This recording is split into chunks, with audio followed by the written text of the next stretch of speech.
like capital back in England, so that's how it got the name Walt Mountain Range. We just have 5 miles or 62, so now we're about 62 miles from Portland.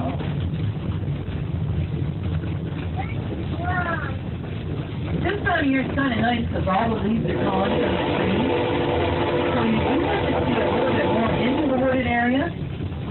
During the summertime, I have a lot of people say, oh, I've seen the trees with leaves. Well, that does support our wildlife, and it also supplies oxygen that we like to breathe on a daily basis. So I think we should be happy that there's a tree up there. And then in the fall, if you've never been up to New England in the fall, we have some beautiful colors.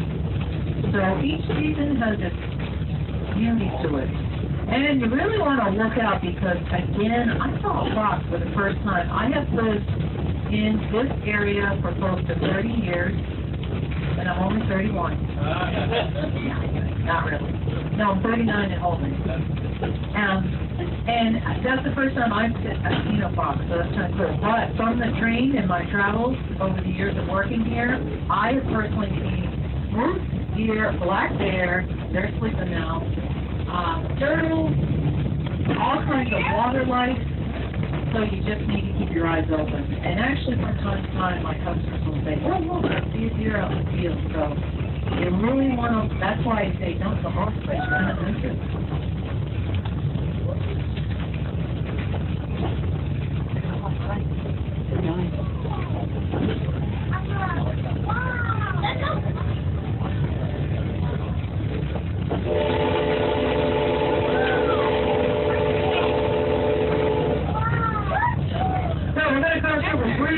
Today. The first one will be the East Branch. That is a tributary of the Saco.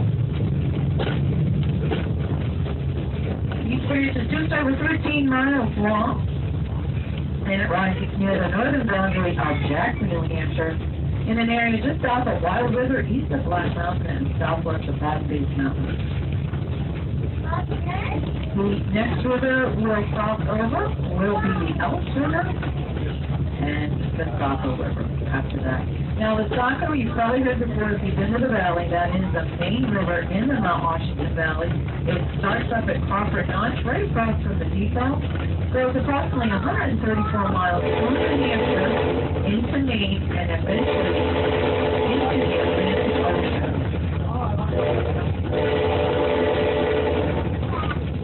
The name Saco is an Abenaki word meaning coming out or south flowing.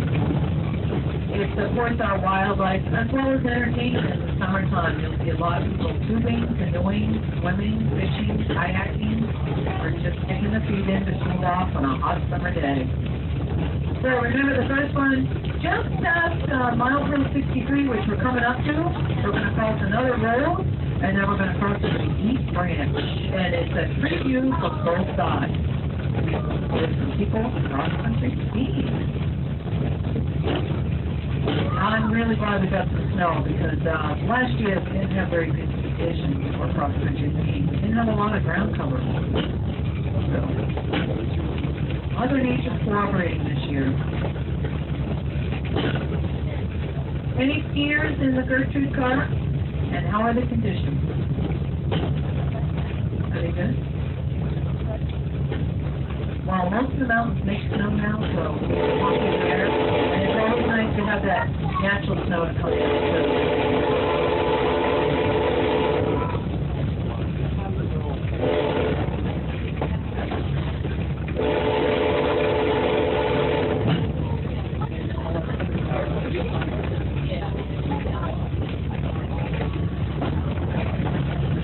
And coming up the East Branch River.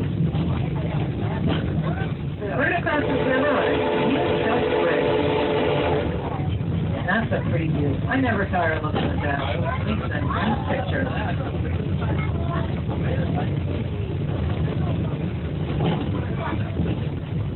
When there was a lot of logging going on in this area, that river would use spring logs down to the Saco. We're going to be coming up to milestone 64 in just a little while, and in this area back in 2011, Tropical Storm Irene came through. Hit us pretty hard. We were shut down for about 2 to 3 weeks. You'll see a huge river off to the left just after milepost 64. That is the Saco. That river flooded these tracks approximately 9 feet above. There were sections of the wheel bed that were literally washed out and the tracks were hanging, so obviously we couldn't run. She hit a number on the track, but the state came in and helped us out, and we got back and up and running in about 3 weeks. But the first week after we got back and running, you could see where the water had come up. Basically, we would have been in water if we were running. So you don't mess with Mother Nature.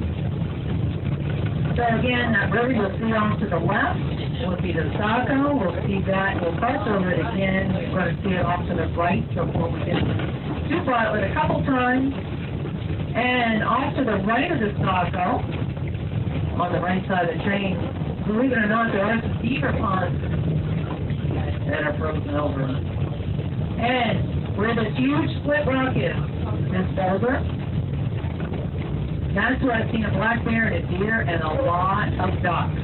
Actually, I've seen a blue heron here almost every time we came up this summer.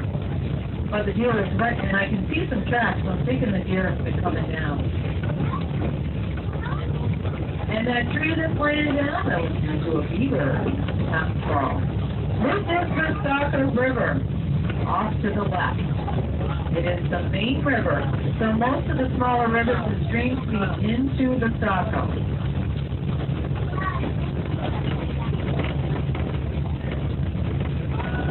That water's moving, and I bet it's cold. Now, coming up shortly, you're going to see some more water here along the left side, and this huge pond off to the right. We've seen a lot of animals in it, too, and I see some tracks. And I'm not sure. I wish I knew what tracks look like. It's pretty tiny. Maybe they're bunny tracks. Could be deer tracks. Never.